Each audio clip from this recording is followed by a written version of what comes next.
சாமி கேட்பதற்கொரு கேள்வியுண்டு. காட்டுக்குள்ளே போகும் சாமி கேட்பதற்கொரு கேள்வியுண்டு. மண்டலமாய் விரதம் கொண்டு இருமுடியை சுமந்து கொண்டு சபரிமலை போவதேனையா? மேகத்துக்குள் நீர் உண்டு, நீர் ஒழிஞ்சா நெல்லு உண்டு, நெல் விளைஞ்சா உயிரும் உண்டு, உயிருக்குள்ளே ஐயன் தானையா? பனிக்குடத்தை உடைத்து வந்தால் மனிதனாகிறோம், ஐயன் இருமுடினை செலுத்தி வந்தால் புனிதனாகிறோம்.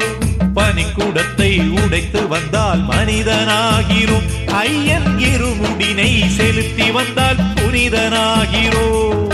சுவாமியப்பா ஐயப்பா சரணமப்பா ஐயப்பா, சுவாமியப்பா ஐயப்பா சரணம் ஐயப்பா, சுவாமியப்பா ஐயப்பா சரணமப்பா ஐயப்பா, சுவாமியப்பா ஐயப்பா சரணம் ஐயப்பா.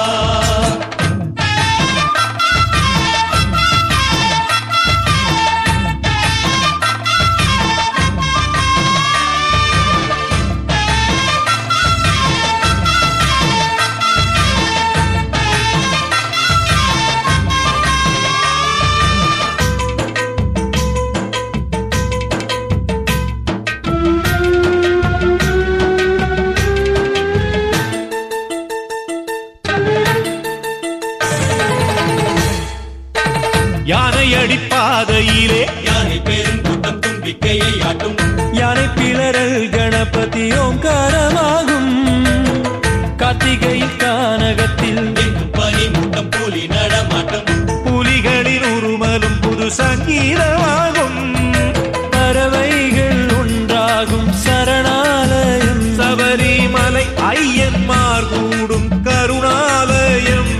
கருவாகும் உருவாகும் எங்கள் நெஞ்சில் ஐயன் விஸ்வரூபம். சுவாமியப்பா ஐயப்பா சரணமப்பா ஐயப்பா, சுவாமியப்பா ஐயப்பா சரணம் ஐயப்பா, சுவாமியப்பா ஐயப்பா சரணமப்பா ஐயப்பா, சுவாமியப்பா ஐயப்பா சரணம் ஐயப்பா.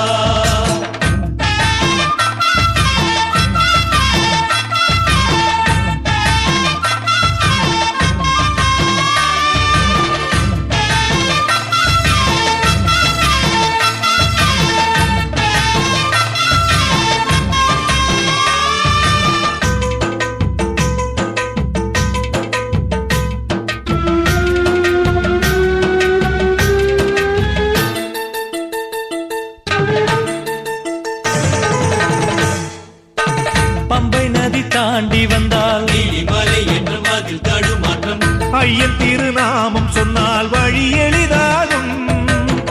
நீலிமலை முகடடைந்தால் சபரி அஷ்டமம் பக்தி இருப்பிடம், சபரியின் மோட்சஸ்தலம் உன்னதமாகும். சரங்குத்தியால் கடந்தால் 18 படி, 18 படி ஏறி வந்தால் ஐயன் திருவடி. உனை காண மனமேங்க எங்கள் வாழ்வு ஐயன் ஆணைப்படி. சுவாமியப்பா ஐயப்பா சரணமப்பா ஐயப்பா, சுவாமியப்பா ஐயப்பா சரணம் ஐயப்பா, சுவாமியப்பா ஐயப்பா சரணமப்பா ஐயப்பா, சுவாமியப்பா ஐயப்பா சரணம் ஐயப்பா. காட்டுக்குள்ளே போகும் சாமி கேட்பதற்கொரு கேள்வியுண்டு. காட்டுக்குள்ளே போகும் சாமி கேட்பதற்கொரு கேள்வியுண்டு. மண்டலமாய் விரதம் கொண்டு இருமுடியை சுமந்து கொண்டு சபரிமலை போவதேனையா? மேகத்துக்குள் நீர் உண்டு, நீர் ஒழிஞ்சா நெல்லு உண்டு, நெல் விளைஞ்சா உயிரும் உண்டு, உயிருக்குள்ளே ஐயன் தானையா? பனிக்குடத்தை உடைத்து வந்தால் மனிதனாகிறோம், ஐயன் இருமுடினை செலுத்தி வந்தால் புனிதனாகிறோம். பனிக்குடத்தை உடைத்து வந்தால் மனிதனாகிறோம், ஐயன் இருமுடினை செலுத்தி வந்தால் புனிதனாகிறோம். சுவாமியப்பா ஐயப்பா சரணமப்பா ஐயப்பா, சுவாமியப்பா ஐயப்பா சரணம் ஐயப்பா, சுவாமியப்பா ஐயப்பா சரணமப்பா ஐயப்பா, சுவாமியப்பா ஐயப்பா சரணம் ஐயப்பா.